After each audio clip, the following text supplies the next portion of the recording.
Have you ever seen those beautiful peach blossoms in the morning? Or maybe beech trees and the way they spread above our heads?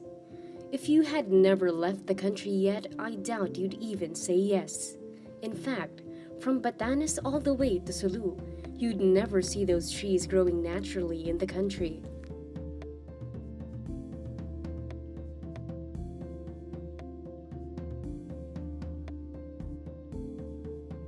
These are things we cannot see in the Philippines, and there are good reasons for that.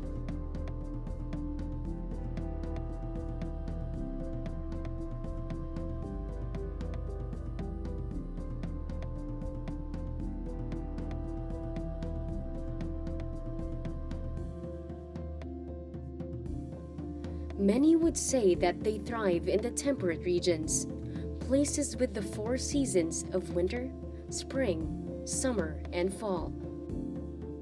These factors are so numerous that we don't even need to go so far to observe them. Even when we just look at the campus environment, there would already be so much to learn. Take a look at these trees. They're big, they're huge, they're tall, and most importantly, you wouldn't see any of them overlapping one another. Probably not. This is one important aspect that plants need to consider. While some of them may be shade tolerant, in general, it's not good to grow where sunlight is blocked by a bigger tree. As they grow, one plant will become dominant with the other. With all the sunlight going to that single organism, others die or become stunted in their growth. This is why they either develop elsewhere at a distance where they effectively get resources or adapt and become smaller, more shade-tolerant plants.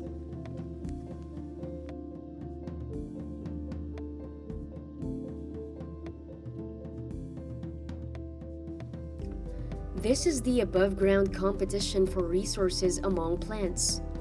Others grow taller, while others grow larger leaves.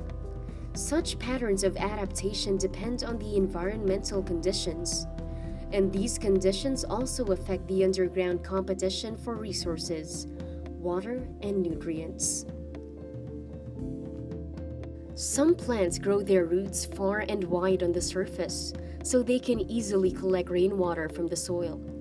Others grow deep and tap into the groundwater reserves. Whichever the case, plants often need to choose which resource to prioritize. They always end up choosing the scarce resource. In a dense tropical rainforest where plenty of water and nutrients are in the soil, plants are free to devote more energy to gather more sunlight. This is especially evident in the lower levels of those forests where little light reaches the ground. In deserts and other arid environments where sunlight is extremely abundant, plants focus on obtaining and retaining water and nutrients. In our case, there is generally no great scarcity in either of these resources. Plants simply choose environments best suited for them, precisely to avoid having to compete with other plants. Considering all of them as but one part in a greater community structure requires that we look at everything in their environment, including both biotic and abiotic factors. As primary producers, plants dictate so much of the flow in the food web.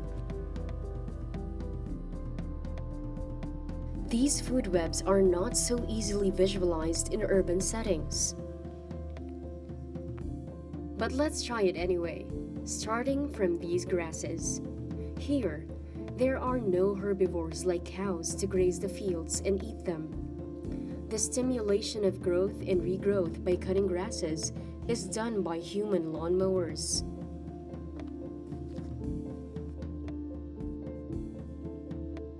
In this setting, there are also no large carnivores or predators. There are reduced and almost non-existent populations of snakes and reptiles other than those intentionally kept in secluded areas like mini ponds in the botanical garden. Human activity led to many species being driven away.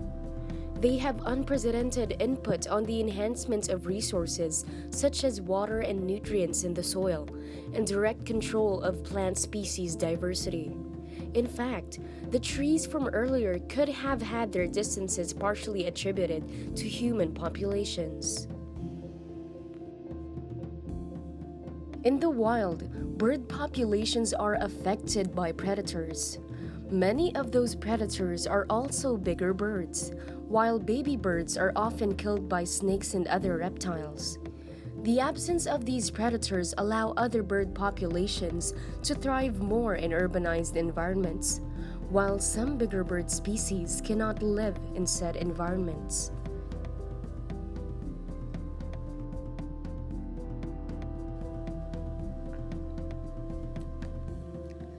This interspecies predatory relationship affects the structure of communities in a direct manner.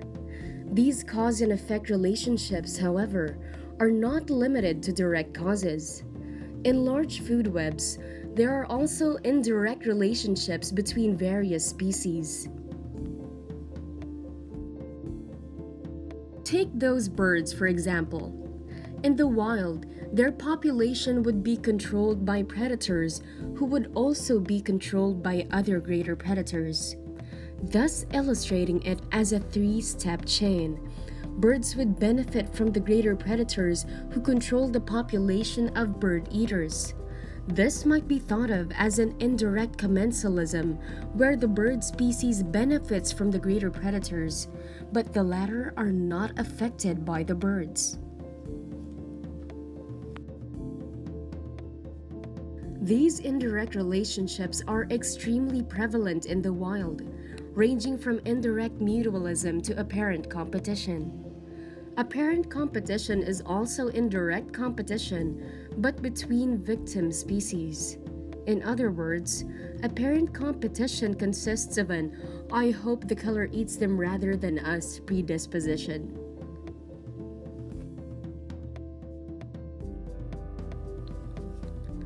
Plants also participate in these relationships. One such relationship centers around a keystone predator. Keystone predators are vital parts of ecosystems. They are so important that the community collapses without them. For example, a particular species prevents a certain herbivore from eating all the plants. This species is a keystone predator, preserving the ecosystem by eating herbivores to prevent the plants from being wiped out. In this case, a top-down control is present.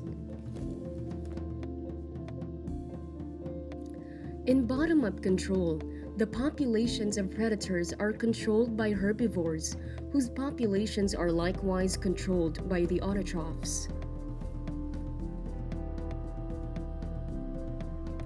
Some species have so much effect on their food webs, while others do not. These are among the most important interspecies interactions that affect community structure.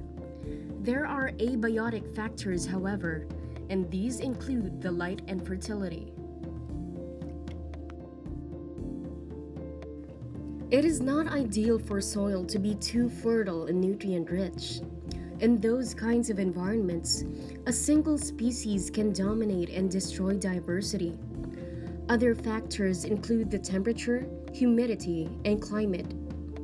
These dictate which species can thrive and which cannot, in turn massively affecting structures of communities in those environments. Ecological factors range far and wide, and it's not limited to those that have been enumerated. In fact, ecology takes everything into account. If you have any questions, feel free to post on our wall, and we'll happily answer them in our next documentaries. See you next time!